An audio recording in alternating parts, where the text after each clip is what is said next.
Parking Channel. Jangan lupa subscribe.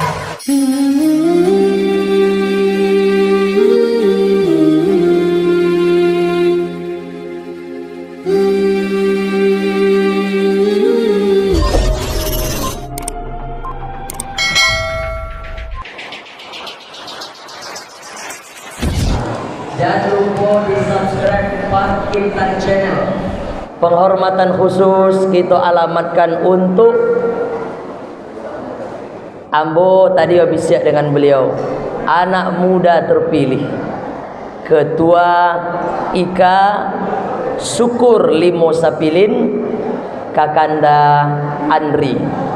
Kami bersobok juga di Masjid Istiqomah Afiari. Masya Allah. Diangkatlah oleh Nabi seorang anak muda bernama Usamah bin Zaid menjadi panglima perang. Diutus oleh Nabi. Pemimpin perangnya siapa? Usamah bin Zaid. Umurnya berapa? 17 tahun. Proteslah, maaf cakap, beberapa orang tua waktu itu yang senior-senior. Apa katanya? Ya Rasulullah, apakah tidak ada lagi selain Usamah nih ya Rasulullah? Apakah enggak ada lagi sahabat yang senior ya Rasulullah? Nabi marah. Apa kata Nabi? Kalau kalian tidak suka dengan Usamah bin Zaid, berarti kalian juga tak suka dulu ketika aku mengangkat ayahnya, yaitu Zaid bin Haritsah. Umurnya waktu diangkat oleh Nabi menjadi panglima perang sama dengan anaknya, 17 tahun. Nah, jadi kalau cerita anak muda jadi pemimpin biasa. Nabi telah mencontohkan, diangkat oleh Nabi seorang anak muda menjadi panglima perang, padahal di sana ada Umar bin Khattab, di sana masih ada lagi Ali bin Abi Thalib, di sana masih ada lagi Utsman bin Affan, banyak sahabat-sahabat senior, tapi diangkat oleh Nabi anak muda namanya Usamah bin Zaid. Ketika ada yang protes, Nabi marah. Kalau kalian tidak suka dengan keputusanku, kata Nabi, mengangkat anak muda, maka kalian juga dulu memprotes seharusnya saat aku mengangkat ayahnya, Zaid bin Haritsah. Nah, inilah dalil kalau ada anak muda, dia potensial, dia berbakat, kita yakin dia mampu membawa amanah berat itu, insya Allah. Makanya ketika kami tengok ada dua anak muda setidaknya yang memimpin kelompok kita di PKDP. Patang Ambo ceramah di Dinul Ma'ruf. Tampil juga anak muda, rupanya ketua, yaitu Kakanda Ramadan. Betul ya Pak ya? Malam hari ini kita juga menengok anak muda memimpin Ika Syukur Limo Sapilin. Kita sama-sama doakan nanti di akhir majlis, insyaallah beliau menjadi pemimpin yang amanah. Amin ya rabbal alamin. Bapak Ibu jamaah yang dimuliakan Allah, kemudian yang kami hormati pula ibu-ibu nan ramai datang pada malam hari ini. Kemudian dan kita muliakan pula malam hari kini, tak lupa adalah ketika beliau tadi membaca Quran semua hening. Itu adalah Qori Ustadz Mulyadi. Bapak Ibu, kalau ada hajatan yang sifatnya akhbar macam itu, pelantikan-pelantikan, Ambo rekomendasi bikin acara awak semakin hikmat, bikin acara awak semakin khusyuk dengan mendengarkan beliau membaca Quran. Ustadz Mulyadi, beliau adalah qori nasional. Allah beberapa kali menjuarai musabaqah tilawatil Quran. Makanya ndak heran pada malam hari kini ketika beliau membaca Quran, Masya Allah, jadi tambah hidup, jadi tambah khusyuk, jadi tambah hikmat acara pelantikan awak pada malam hari kini. Nabi Muhammad ketika berumur 35 tahun. Jadi kalau ada apa-apa berumur 35 malam hari kini, dulu agak-agak seusia Nabi Muhammad sallallahu alaihi wasallam. Ambo ni cerita sirah nabawiyah, sejarah Nabi seketik malam hari kini. Yang tak percaya dengan cerita itu, ambo rujuk, Bapak Ibu boleh rujuk kitab Ar-Rahiq Al-Makhtum. Siapa yang menulis Pak Ustaz? Namanya Syekh Syafihur Rahman Al-Mubarakfuri. Ambo sampai seketik. Siapa Syekh Syafihur Rahman Al-Mubarakfuri itu Pak Ustaz? Diadakanlah lomba musabakoh menulis sejarah Nabi di Makkah Al-Mukarramah. Kalau salamuku apa ibu, awak mendanga musabakoh tilawatil Quran, lomba membaca Al-Quran. Tapi dulu diadokan di Makkah, diikuti oleh 150 negara. Judul lombanya apa? Musabakoh menulis sejarah Nabi. 150 negara ikut mengutus utusannya berlomba menulis sirah nabawiyah. Juara satunya Syekh Syafihur Rahman Al-Mubarakfuri. Siapa tu Pak Ustaz? Kira-kira Pak Ibu kalau ambo sabut nama beliau, dan beliau juara menulis kitab sirah nabawiyah, banyak ibu-ibu yang menyangka beliau ke orang Arab. Banyak apa-apa yang menduga beliau ke orang Timur Tengah, orang Mesir, orang Maroko mungkin Pak Ustaz. Nah, Syekh Syafihur Rahman Al-Mubarakfuri adalah orang India. Oh, baru tahu kami Pak Ustaz. Kami sangko kalau mendengar nama India, yang tabayang dek kami Amitabh Bachchan, yang tabayang dek kami Shahrukh, yang tabayang dek kami Rani Mukherjee, Kajol. Oh, di India banyak ulama-ulama besar, salah satu namanya Syafihur Rahman Al-Mubarakfuri. Jadi yang ambo sampaikan malam kini, ambo baca dalam kitab Sirah Nabawiyah, judulnya Ar-Rahi Al-Makhdum, yang menulis, yang juara satu lomba menulis sejarah Nabi di Makkah, namanya Syekh Syafihur Rahman Al-Mubarakfuri. Di umur Nabi 35 tahun terjadilah renovasi Ka'bah. Ibu-ibu, lai tadanga suara ambo ke belakang, Bu? Lai. Di umur 35 tahun Nabi Muhammad terjadilah renovasi Ka'bah. Berarti Nabi Muhammad baru 10 tahun menikah. Karena Nabi menikah umur 25 tahun. Umur 35 terjadi renovasi Ka'bah. Macam kini, renovasi masjid, renovasi rumah. Waktu itu ada renovasi Ka'bah. Setelah Ka'bah direnovasi, terjadilah pertengkaran. Maaf cakap, macam awak juga ada kepala-kepala suku, ada nenek-nenek mamaknya. Jadi terjadi pertengkaran. Apa yang mereka pertengkarkan Pak Ustaz? Mereka bertengkar siapa nan berhak meletakkan Hajar Aswad di tampeknya semula. Macam ko, mohon maaf, Hajar Aswad. Hajar Aswad, ketika Ka'bah direnovasi, Hajar Aswad dipindahkan dulu. Setelah Ka'bah selesai direnovasi, siapa, kalau agak-agak kini, Masjid Darussalam, Babus Salam direnovasi, kubah gadang di atas turun dulu.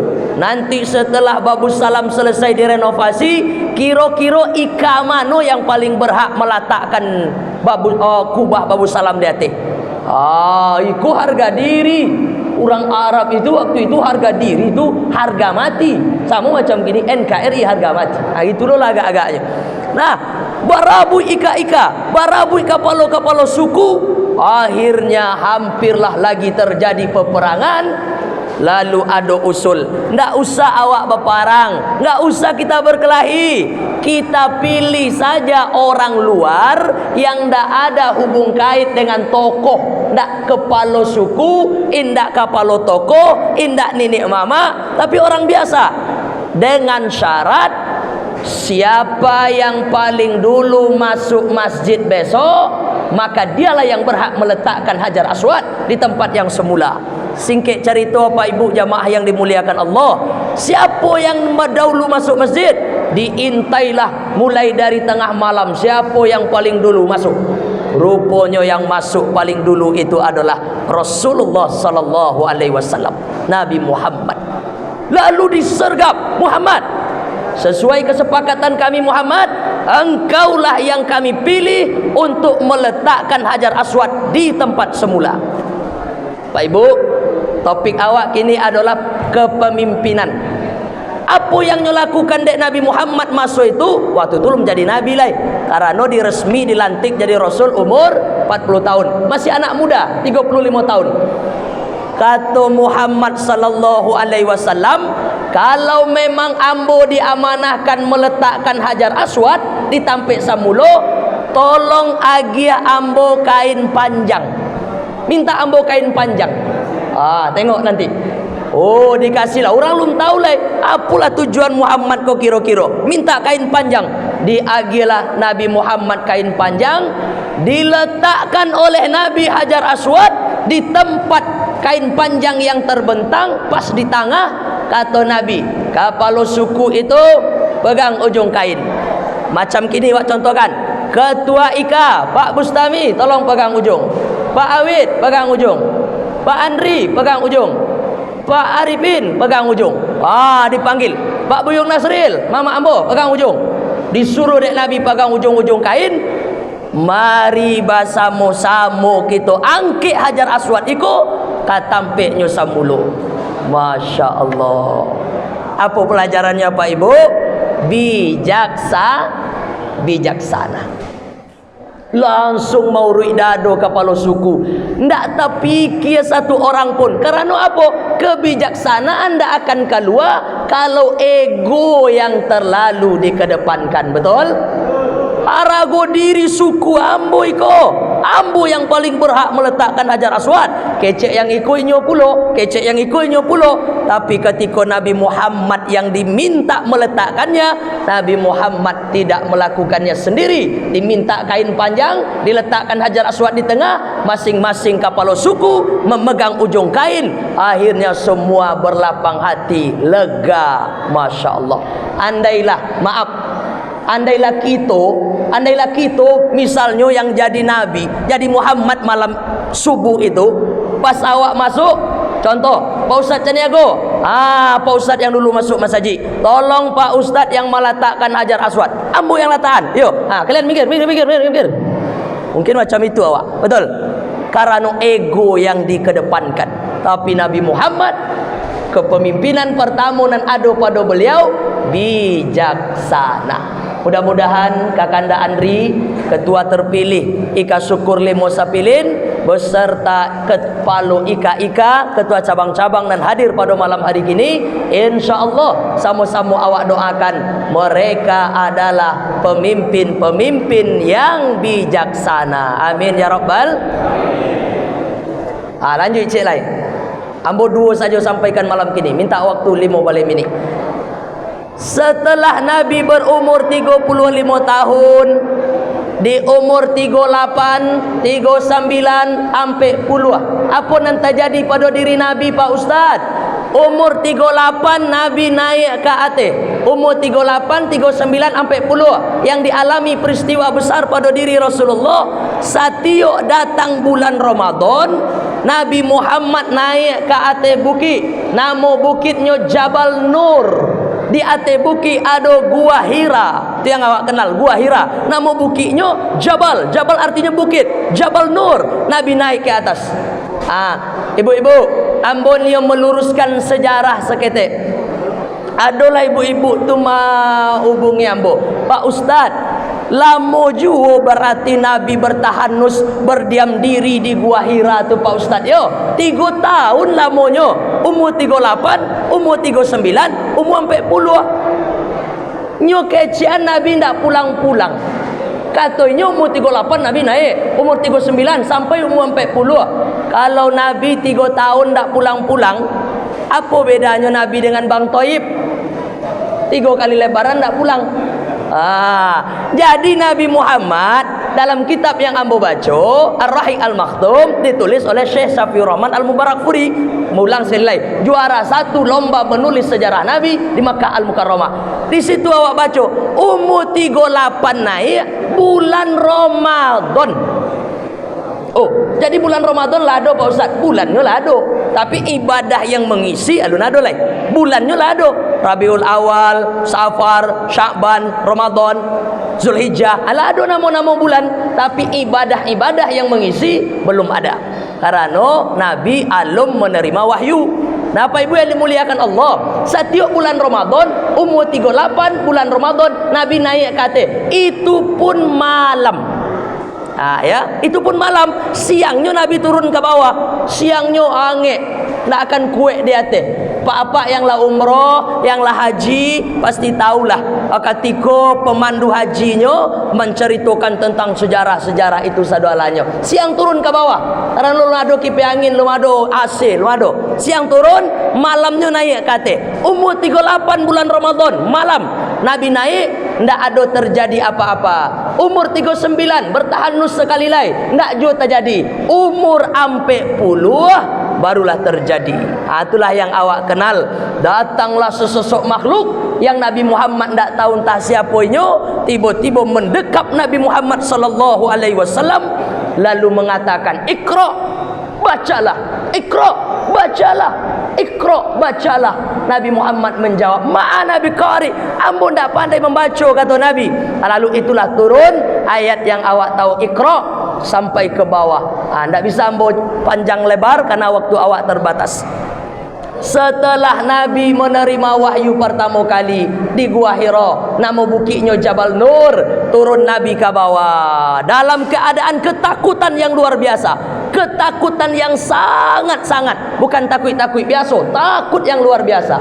Kemudian badan beliau kedinginan, gemetar, pulang ke rumah. Ibu, coba dengar sebentar. Kalau hati suami gelisah, kalau hati suami galau, gelisah, galau dan merana, kalau nyo pulang ke rumah langsung tenang. Nabi saat itu galau hati, Nabi saat itu gelisah, dan dia pulang menemui orang yang akan dapat menenangkan hatinya. Siapa itu? Istri Khadijah. Apa-apa kalau galau, yang dicari dia apa? Ndak kadai bandrek, ndak minum teh talu. Batu Pak Ustaz, pulang ke rumah karena ada istri yang akan menenangkan. Oh, ambo galau Pak Ustaz, pulang ke rumah bertambah masalah. Itu bukan Khadijah itu. Nah, Bapak Ibu yang dimuliakan Allah, maka awak berdoa mudah-mudahan istri-istri awak itu insyaallah istri-istri yang solihah. Amin ya rabbal alamin. Nabi pulang, lalu diselimutkanlah fisik Nabi kedinginan, diselimutkan oleh Khadijah. Pak Ibu, apa kata Khadijah waktu itu? "Ya Muhammad, ya suamiku, jangan takut. Engkau ni kan orang baik." Karena Nabi bercerita, tadi ambo naik ke Jabal Nur ke Gua Hira, tiba-tiba ada makhluk yang mendekap ambo. Ambo tak tahu itu siapa. Berceritalah, curhat suami kepada istri, siapa yang menenangkan hati? Khadijah. Kata Khadijah, "Itu ndak apa-apa Muhammad, suami ambo. Engkau kan orang baik. Engkau orang yang menyambung tali silaturahim. Cakapmu baik, lembut." Tenanglah batin Nabi, badan Nabi kedinginan, zammiluni, diselimuti oleh Khadijah. Coba kalau awak kini, ambo contohkan, apa pulang malam, tiba-tiba sampai di rumah apa menggigil, damam-damam tanggung. Kira-kira apa kecil ibu? Keluar malamnya lah taruh. Betul? Tapi Khadijah indah. Kata Khadijah, laluklah di situ, diselimutkan oleh Khadijah, fisiknya dihangatkan, dan kemudian hatinya, batinnya pun ditenangkan dengan kata-kata. Tapi sungguh pun demikian, kata Khadijah, ambo akan bertanya kepada saudara ambo, namanya Waraqah bin Naufal. Siapa Waraqah bin Naufal itu Pak Ustaz? Ayahnya adik-beradik dengan ayahnya Khadijah, berarti saudara adik Khadijah. Ditanyalah, kalau contoh-contoh kini, Waraqah kok apa? Ustadznya lah, ulamanya. Karena dia membaca Taurat dan Injil, dia mendalami Taurat dan Injil, Injil yang asli. Nah, kemudian bertanya Khadijah, singkat cerita, dia ceritalah dek Khadijah apa yang terjadi pada suaminya Muhammad sallallahu alaihi wasallam. Kata Waraqah bin Naufal, "Demi Allah, itulah namus." Dalam Injil nama malaikat Jibril itu namus. Itulah namus yang dulu pernah datang kepada Musa, yang dulu pernah datang kepada Isa, dan sebelumnya namus pernah datang juga kepada Ibrahim. Demi Allah, kata Waraqah bin Naufal, suamimu itu nanti akan terusir dari kota ini. Kalau ambo masih hidup nanti, kata Waraqah bin Naufal, ambo orang pertama nan akan menolongnya. Tapi sayang, 1000 kali sayang apa ibu, awak baca dalam sejarah, Waraqah capek mati. Waraqah capek lo meninggal, akhirnya Nabi terusir. Umur 53 Nabi harus meninggalkan Makkah, ndak tahan lagi. Akhirnya Nabi hijrah ke Madinah. Sebelum itu Waraqah alah meninggal. Pak ibu yang dimuliakan Allah Subhanahu wa taala, ambo sambung seketek lagi cerita, seketek lagi izin waktu. Setelah Nabi mendapat kabar dari Khadijah, cerita dari Waraqah, lah tenanglah. Ummu ampe 1, ummu ampe 2, ambo capek-capek saja ceritanya Pak Ibu ya. Lain waktu wak sambung. Ummu ampe 1, ampe 2, ampe 3, apa yang terjadi pada diri Rasulullah Pak Ustaz? Bayang-bayangkan, ambo ampe 1 Pak Ustaz. Agak-agak ummu apa lah Nabi waktu itu. Ambo ampe 2 Pak Ustaz. Pak Bustami barang gini. 52. Awet muda ya. Ambo kira sampai 1. Masya Allah. Orang elok awet muda. Alhamdulillah. Nah, umur sampai 1, sampai 2, sampai 3. Apa yang terjadi? Nabi dakwah sir. Sir artinya tersembunyi. Makanya kalau ada Pak Imam membaca Allahu Akbar, Alhamdulillahi Rabbil Alamin, sase imam kok tak ada bismillah baca bismillah tapi sir ketek aja. Mazhab Imam Hambali ya. Makanya kawan-kawan awak di Muhammadiyah, kalau Pak Ibu pulang kampung, solatlah di Masjid Muhammadiyah Pasaraya Padang. Bola mau isi ceramah situ dulu waktu di Padang. Pak Ustaz jadi imam. Kalau ambo jadi imam, awak tahu tuh Masjid Muhammadiyah yang dikaren bismillah, Allahu Akbar. Takbirnya pendek aja, karena mazhab Hanafi, Maliki, Hambali niatlah dipasang sebelum takbir. Dipendek aja, niat dulu Allahu Akbar. Yang panjang tuh batu Pak Ustaz. Kalau panjang itu mazhab Imam Syafi'i. Kata Imam Syafi'i, di mana niat dalam sholat tuh sejalan dengan takbir. Jadi di mana dijalankan niat? Dalam takbir itulah niat dijalankan. Misalnya salat zuhur, abang niat awak, di mana niat dijalankan? Dalam takbir tu niat dijalankan. Allah, niat jalan kok. Allahu Akbar. Dari A sampai bar, disitulah niat dijalankan. Karena niat mainan hati. Mulut menyebut Allah, niat berjalan di hati. Makanya takbir, awak yang di Batam banyak Nahdlatul Ulama, banyak menganut mazhab pendapat Imam Syafi'i, takbirnya panjang. Tapi kalau pendek takbir imam, jangan puluh langsung dikaton ko imam ko sasik.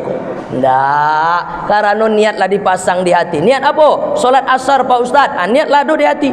Kemudian baru setelah niat terpasang, takbiratul ihram pendek saja leh. Allahu Akbar.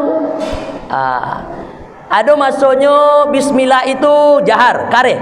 Ada masanya dilunakkan. Tapi awak di Batam, mazhab Imam Syafi'i nan banyak Bismillahirrahmanirrahim, kareh. Tapi besok awak mendengar imam Bismillahirrahmanirrahim, Alhamdulillahi Rabbil Alamin. Bahkan kalau ada apa-apa solat di musola ketek, tapi rancak musolanya harum, wangi, sound sistemnya bagus. Musola Fit Katiban. Kakanda ambo Parkintan Channel, mungkin tahu ya. Akete itu imamnya orang timur, tahu orang mana, Papua atau apa itu. Itu malah tak baca bismillah sama sekali. Allahu Akbar, Alhamdulillahi Rabbil Alamin. Pernah bertanya, karena mazhab Imam Maliki, Imam Malik bin Anas tidak memasukkan bismillah dalam Al-Fatihah. Jadi bismillah 3 masuknya. 1 dikarehkan membacanya dalam Al-Fatihah. Yang kedua dilunakkan sir. Dan ketiga ndak dibaca sama sekali. Iku mau sampaikan, biawak ndak terlalu banyak baca balah. Gara-gara bismillah sir jahar saja sampai-sampai kosong musola masjid karena langsung menuduh sesat. Apa ibu yang dimuliakan Allah Subhanahu wa taala, umur sampai 1, sampai 2, sampai 3 Nabi Muhammad berdakwah sir, sembunyi-sembunyi. Nah, barulah di umur ampe puluh ampe tahun kau terakhir, umur ampe terakhir. Barulah Nabi, kau ndak bisa sir, ndak bisa sembunyi-sembunyi leko. Harus diumumkan, harus diproklamirkan. Akhirnya umur ampe puluh ampe, apa yang awak baca dalam sirah Nabawiyah, Nabi mengundang macam kinilah, nyotulis surat undangan di sekretaris, diundang sagalo anak cucu Bani Hashim. Bani Hashim tu banyak. Nabi punya ayah namanya Abdullah, Abdullah punya ayah namanya Abdul Muttalib, Abdul Muttalib punya ayah namanya Hashim, Hashim punya ayah namanya Abdi Manap, Abdi Manap punya ayah namanya Kusoi. Kusoi itu siapa Pak Ustaz? Itulah orang dulu nan membangun gedung parlemen. Mama kita Pak Haji Sarul rapek di Engku Putri, gedung DPRD Kota Batam. Itu yang membangun dulu kalau di Mekah namanya Kusoi. Kusoi. Siapa Kusoi itu Pak Ustaz? Kalau di kampung Ambo, ayat kalimo dek Nabi Muhammad, atuk kalimo dek Nabi Muhammad. Jadi Nabi Muhammad itu lahir dari keturunan terpandang.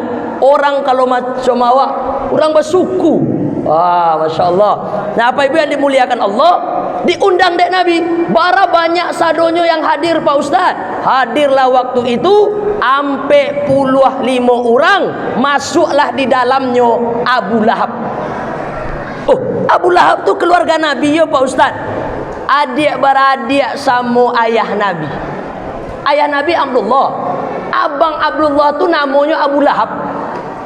Jadi memang adalah Pak Ustaz, itu sama loh Pak Ustaz. Amaknya cik aja, ayahnya itu juga. Tapi ada bak bumi jo langit perangainya Pak Ustaz. Itulah biasa. Abdullah orang elok, Abu Lahab sampai-sampai disadion satu surat dalam Quran oleh Allah, tabbat syada abi lahabin wa tabb. Surat apa tu Pak Ibu? Al-Lahab. Nah, Pak Ibu yang dimuliakan Allah, Abu Lahab datang. Yo, anak Abdul Muttalib tu 5 balik. 5 padusi, 10 laki-laki. 5 yang populer yang terkenal karena ditulis di orang sejarahnya, kisahnya, mungkin ada hikmah nan bisa diambil. Yang 5 tu Pak Ustaz, capek disampaikan. Abdullah anak Abdullah ayah Nabi, Abu Talib ayah Sayyidina Ali. Kemudian Hamzah ko paman Nabi, jarak umur dengan pamannya ko ndak jauh bana dengan Rasulullah. Nanti Hamzah masuk Islam umur Nabi sampai 6. Pada akhirnya Hamzah bergelar Asadullah, singa Allah. Kemudian Abbas, kemudian satu lagi Abu Lahab. Nama aslinya Abdul Uzza. Jadi orang dulu nama asli dengan nama Facebooknya beda. Macam awak kini kan gitu jo. Nama asli dengan nama medsos kadang tak sama. Namanya Umar bin Hisham, tapi gelarnya Abu Jahal. Nah, Bapak Ibu yang dimuliakan Allah Subhanahu wa taala, setelah Nabi mengundang semua anak cucu keturunan Bani Hashim, datang sampai 45 orang, naiklah Nabi ke Bukit Safa. Apa kata Nabi setelah naik ke atas? Karena yang mengundang ke Nabi. Kata Rasulullah, Nabi Muhammad, "Picayo ndak kalian," kata Nabi, "kalau ambo sabui di belakang Bukit Safa itu." Bukit Safa tu ada satu bukit namanya Jabal Abi Qubais. Pak Ibu yang lah umroh tahu, itulah dipotong dan dijadikan istana Raja Fahd dia. Percaya ndak kalian, kata Nabi, di belakang Bukit Safa itu ada pasukan yang akan menyerang kita kini. Apa jawaban orang yang hadir? Kami percaya ya Muhammad, kami percaya karena engkau dari ketek lah bergelar Al-Amin, orang nan jujur, orang nan jujur. Nah, jadi kiranya syarat pemimpin nan kedua setelah bijaksana adalah jujur. Kalau jujur, apa saja yang awak bicarakan orang percaya. Mudah-mudahan saudara kita Kakanda Andri, Bapak Andri yang terpilih pada malam hari kini dilantik oleh PKDP, insyaallah beliau nan pertama bijaksana, nan kedua wak doakan beliau Al-Amin, orang nan jujur. Amin ya rabbal alamin. Nah, lalu setelah orang mengecehan, kami percaya ya Muhammad. Nan kedua kata Nabi, kalau ambo sabui ambu adalah Rasul Allah, ambu adalah Nabi. Percaya tak kalian kata Nabi? Oh, disitulah baru Abu Lahab.